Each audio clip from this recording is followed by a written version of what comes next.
Hello everyone, James Junta here. I am a certified hypnotherapist and I love my work. Thanks so much for tuning in today. I have a presentation here that is valuable and suitable for people of all ages.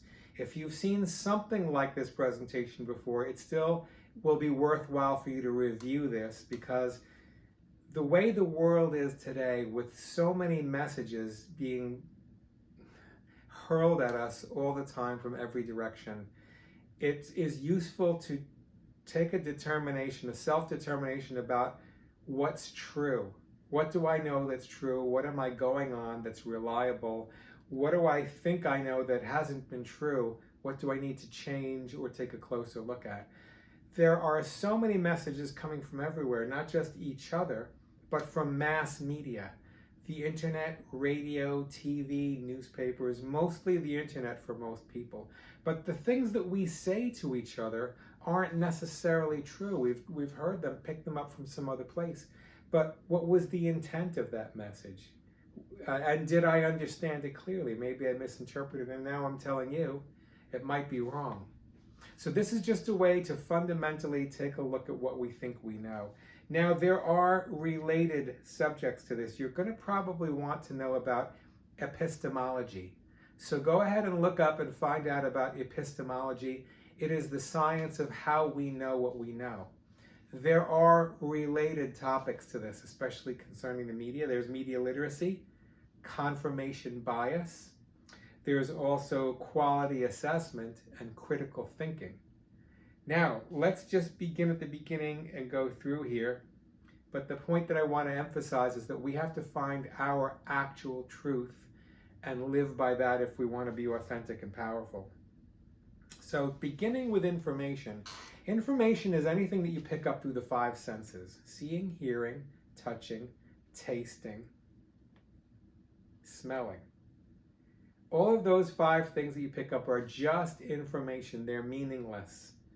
You will definitely assign a meaning to them, but in and of themselves, that's just bits of information.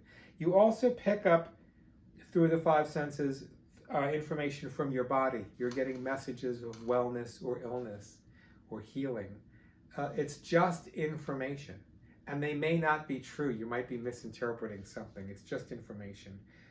What you take in from conversations and all media, it's only information. It doesn't have a meaning until you decide that it does. Messages and information can be conscious or subconscious. Messages are misinterpreted all the time. Happens to me too. So when you're talking to somebody, you might want to check for understanding. If it's an important conversation, you'll stop and say, what did you get from what I just say? Or what did you understand me to say? When a client comes in and tells me something that happened to them, that's information. It's not knowledge. I don't know that to be true. The only thing I know for sure is that they said something to me.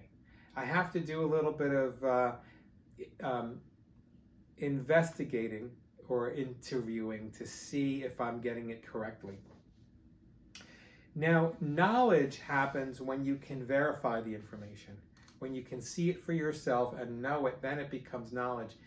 If it's something that you can demonstrate or duplicate or repeat, if it's something that you can do for yourself or teach to someone else, that's knowledge.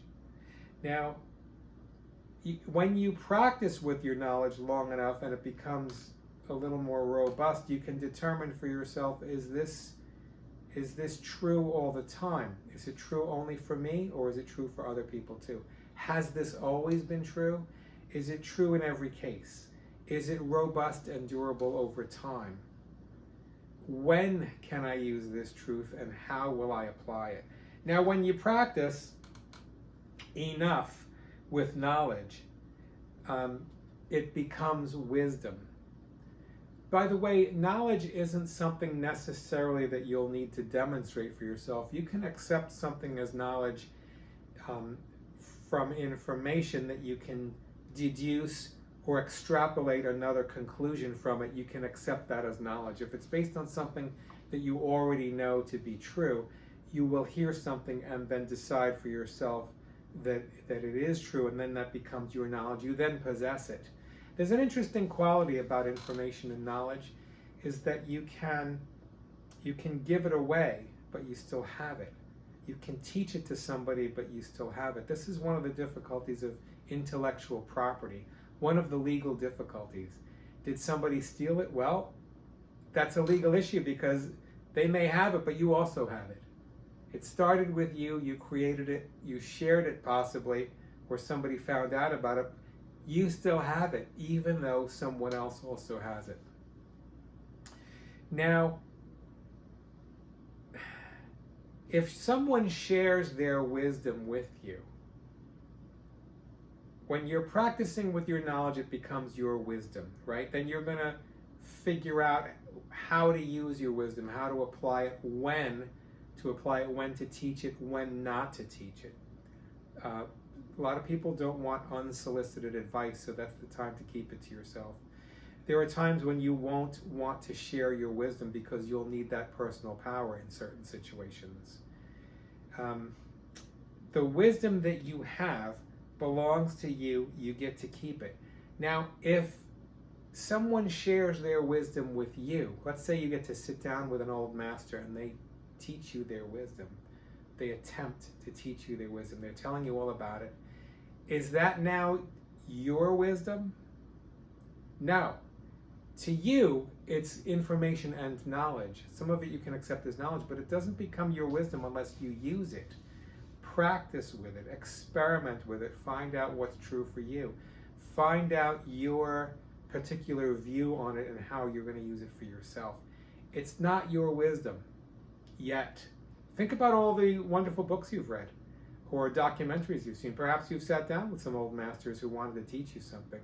It only becomes your wisdom when you practice with it, verify it, discover the truth for yourself. Now, there's another step beyond wisdom, which is philosophy. When you practice with your wisdom long enough and you apply it in all situations, you now have a philosophy, a way of living. It is kind of a blueprint for you, how you're going to approach life. You will probably develop strategies about what to do if a difficult situation comes up. And we know there's something coming, right? We already know that. There's going to be a knock at the door, the phone's going to ring, there's going to be some information that you don't want to hear. But that's how it's going to be. Your philosophy is what helps guide you through the difficulties, the minefield. Now, there's going to be difficulty. If you're becoming a wise master, it only happens through the difficulties, the pain, the problems. If you're going through something right now, stay with it, okay? It's going to be worth it.